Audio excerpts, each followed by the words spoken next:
A big victory for women's sports as UPenn agrees to follow President Trump's mandate and ban transgender women from female sports teams.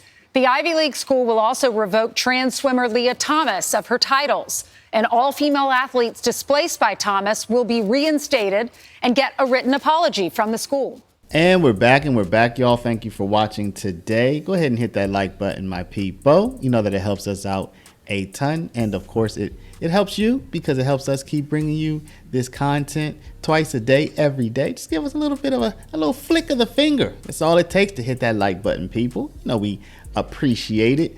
Now, y'all, today we're going to talk about your girl, Janet Mills, the governor of the state of Maine.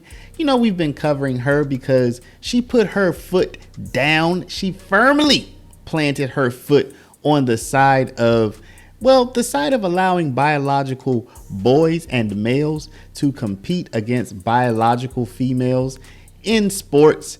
And I would say things probably haven't gone so well for her and her state ever since. Particularly as it relates to the funding situation. See, we all know that President Donald Trump has come down on the other side, and he says that biological males should compete against biological males and females should compete against females, as is the tradition, right? So he's launched quite the campaign against Janet Mills and her state when she stood up to him and told him that she would see him in court about his policies. Since then, things have gotten quite tight in the state of Maine as the Trump administration has tightened the screws, the financial screws on the state. And the federal government and Maine have also been involved in a number of lawsuits where there has been additional back and forth. And now, y'all, with the latest development, the state of Maine, and mind you, I am not saying this gleefully and I'm not taking any pleasure in this, but state lawmakers they're sounding the alarm. They're saying that the big, beautiful bill is going to hurt Maine tremendously. And in particular, Governor Janet Mills has come out and said that this bill is going to crush Maine. The U.S. Senate passed that bill right around noontime yesterday. We were just starting a conversation with Maine House Speaker Ryan Fecteau. So we asked him about it. Speaker Fecteau said that the possibility of deep cuts from the federal government has been on legislators' minds as they approached the state's budget. But the problems the bill will make for Maine are big. We're going to have to get down to business in the interim to figure out what it is we can do to respond in order to support Maine people as best we can. That's going to be a conversation we're going to have in the weeks ahead because we need to be able to do our best to make sure people are supported as best we can. But again, I mean, the realities are we cannot backfill every federal dollar. It's just impossible. We're a state of 1.4 million people. The federal government has the ability to raise funds, spend in a manner that's just not consistent with what a state of 1.4 million people can do. We've reached out to Republican leadership in the State House of Representatives. They declined to comment. We've not yet received a response from the Maine GOP. Make sure you take care of your money. I'm not going to make this a long one, y'all. Go to Paralegold, PARALEGOLD.com or call 844-651-8334, 844-651-8334. If you have $50,000 to $100,000 or more in your retirement, protect it from inflation, protect it from monetary debasement. You're about to retire. Make sure your money's still there and it's still worth something by investing at least some of it in gold. Talk to our partners at Augusta Precious Metals. Go click the link now, get the free information, and protect your precious retirement. And to make things even worse, the state just passed its own budget, and apparently Maine has a duty to pass a balanced budget and to balance their budget yearly.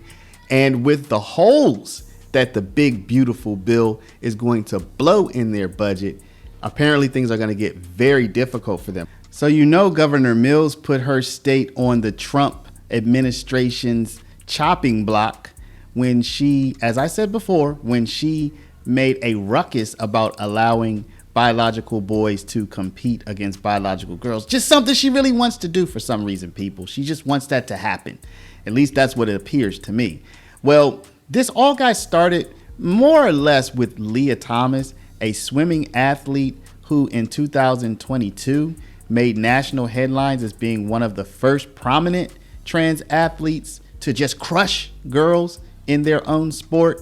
And now the University of Pennsylvania is falling back from that. They're stripping Leah of all medals, all accolades, all records, etc., due to a $100 million pressure point that the Trump administration has put on them. So it looks like they're learning the lesson as well. Let's take a look. A big victory for women's sports as UPenn agrees to follow President Trump's mandate and ban transgender women from female sports teams. The Ivy League school will also revoke trans swimmer Leah Thomas of her titles. And all female athletes displaced by Thomas will be reinstated and get a written apology from the school. And the Department of Education, they were the ones going after UPenn. What changed UPenn's mind?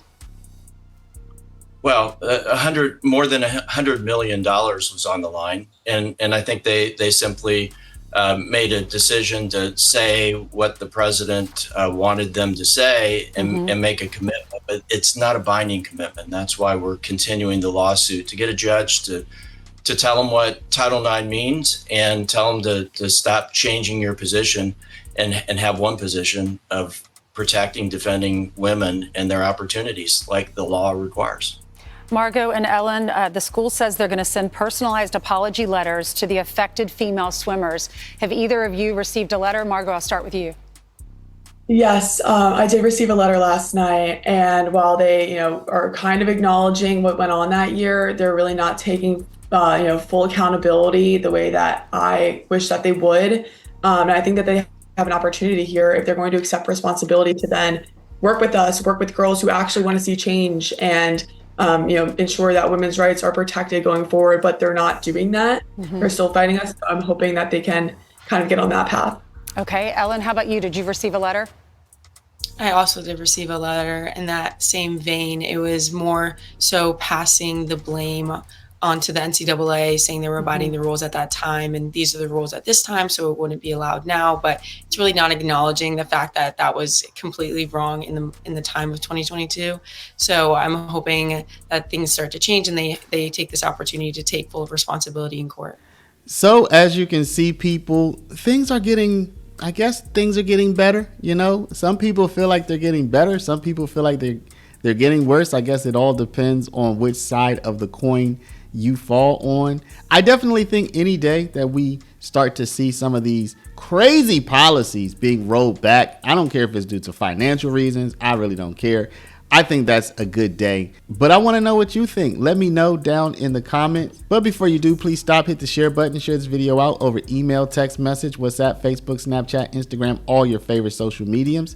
And of course, if you're not a subscriber, please do subscribe. For my people with a retirement, if you want to protect it against the upsies, downsies, roundsies, and roundsies, go to Paralegold, PARALEGOLD.com. Put in your information, download our free report, and talk to my people at Augusta Precious Metals at 844-651-8334.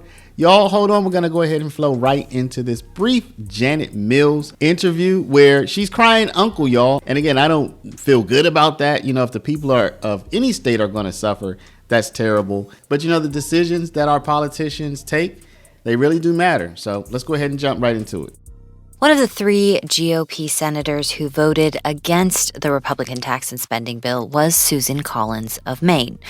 She says she voted no because of its, quote, harmful impacts on Medicaid. Maine's Department of Health and Human Services estimates that more than 30,000 people would lose their health care coverage and up to 4 rural hospitals could close in the first year alone. For more on the bill's impact on Maine, we are joined by the state's Democratic Governor, Janet Mills. Good morning, Governor, and thanks for being on the program. Good morning. Thank you for having me. So after the Senate approved this legislation yesterday, you said this would hurt Maine residents. What are your concerns specifically? Well, first of all, Medicaid is a serious, serious problem, the cuts to Medicaid, and it'll result in $4.5 billion in cuts to Medicaid in Maine alone over the next decade. About almost 400,000 people of our 1.4 million people in Maine right now use Medicaid for their health insurance, and that includes about 190,000 children. And in addition, about 175,000 people rely on food stamps or SNAP for nutrition. And that includes women who are victims of domestic violence, having to leave their homes. It includes women and men in very difficult circumstances. The cost of administering the program, the SNAP program, being shifted onto the states will result in about a $60 million a year cost to the state of Maine. Now, Maine is not a wealthy state. We're a rural state. People describe this bill as beautiful. I don't see anything beautiful about it. There's nothing pretty about cutting food to hungry children. Nothing pretty about preventing people from getting to their doctor when they have a health care problem, or preventing the doctor from being paid. Nothing pretty about threatening rural hospitals or driving up the cost of energy, especially in a state that relies on oil for heat now and depends so much on the fluctuating prices of petroleum products. Governor, what are you going to do if this bill does pass? How will the state move forward, and what are you going to do for Maine residents? Well, good question. We just passed the state budget barely a week ago, and we'll be looking again at revenues and costs and trying to adjust changes here and there. I've been against raising taxes. I remain against raising taxes on Maine people. And this makes it even more difficult to raise taxes because of the cost on low-income and middle-income people in Maine, the cost of shifting these costs. Listen, we removed a lot of people from Medicaid already and put them onto the Affordable Care Act, which is also cut in this bill. So to put people on the Affordable Care Act in the marketplace and then say, well, we're going to take that away as well, these are working people who need health care. And the cost of health care in rural states is enormous to begin with. We can't be shifting the cost to the states. We can't be shifting the cost to working families. So there's not much the state can do, from what I understand, from what you said? No, look, and just the energy costs. Maine depends a lot, as I said, on petroleum products for heating oil, for home heating and whatnot.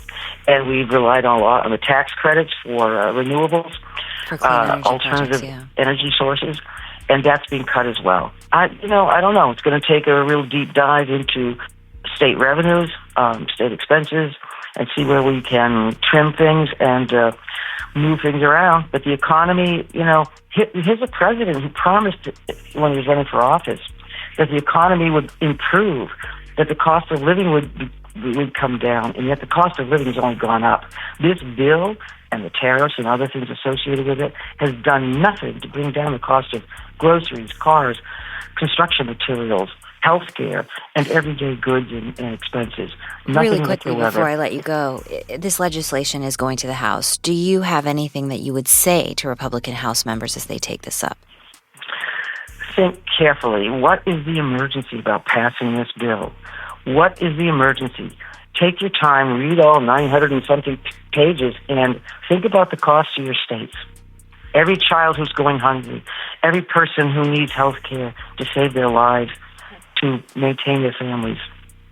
That's Maine Governor Janet Mills. Thank you so much for your time. Thank you.